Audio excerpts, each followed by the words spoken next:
Certainly, there are so many different choices, but I've selected just a few.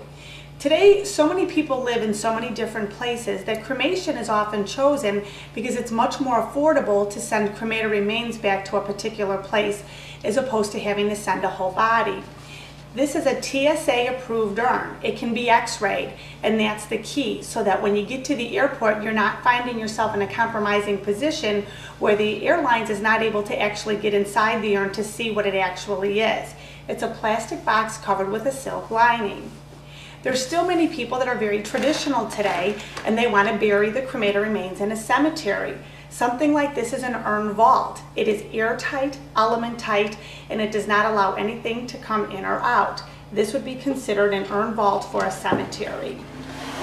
Many people today are looking to be just a little bit more creative, and they choose cremation for things like jewelry. There are tons and tons of different manufacturers that make the jewelry pieces. They actually hold a small amount of the cremated remains. It gives the family member the opportunity to keep their loved one close to their heart.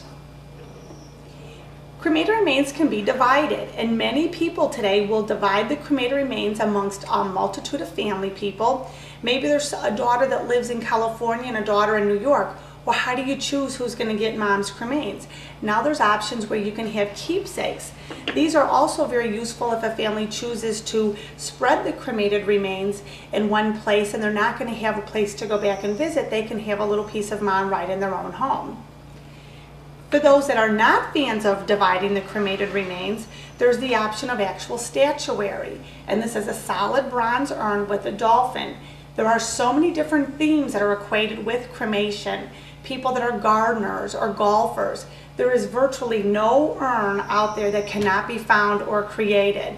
Many of them are hand sculptured, and they're actually in the home. You would never know that it was an urn. You would think it was just a statuary art piece. And one of the last things that I'd like to show is the biodegradable shell.